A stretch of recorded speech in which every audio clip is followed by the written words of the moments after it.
أعوذ بالله من الشيطان الرجيم. بسم الله الرحمن الرحيم. ولما جاءت رسلنا إبراهيم بالبشرى قالوا إنا مهلكو أهل هذه القرية إن أهلها كانوا ظالمين. قال إن فيها لوطا قالوا نحن أعلم بمن فيها لننجينه وأهله إلا امرأته كانت من الغابرين. ولما أن جاءت رسلنا لوطا سيء بهم وضاق بهم ذرعا وقالوا لا تخف ولا تحزن إنا منجوك وأهلك إلا امرأتك كانت من الغابرين.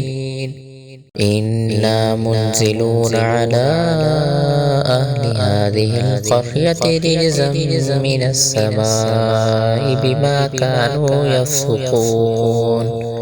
ولقد تركنا منها آية بينة لقوم يعقلون. وإلى مدين أخاهم شعيبا فقال يا قوم اعبدوا الله واخشوا اليوم الآخر ولا تعثوا في الأرض مفسدين. فكذبوه فأخذتهم الرجفة فأصبحوا في دارهم جاثمين. وعادا وثمود وقد تبين لكم من مساكنهم وزين لهم الشيطان أعمالهم فصدهم عن السبيل وكانوا مستبصرين.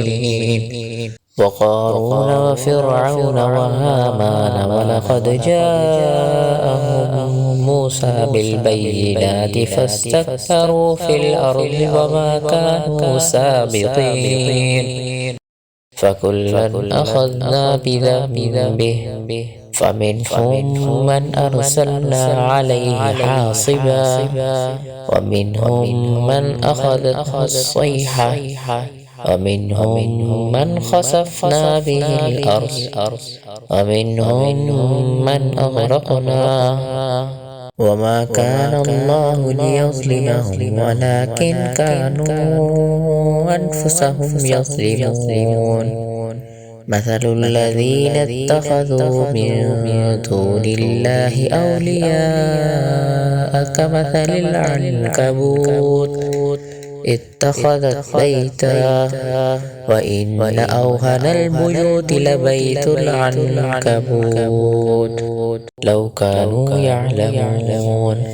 إن الله يعلم ما يدعون من دونه من شيء وهو العزيز الحكيم. وتلك الأمثال نضربها للناس فما يعقلها إلا العالمون. خلق الله السماوات والأرض بالحق إن في ذلك لآية للمؤمنين.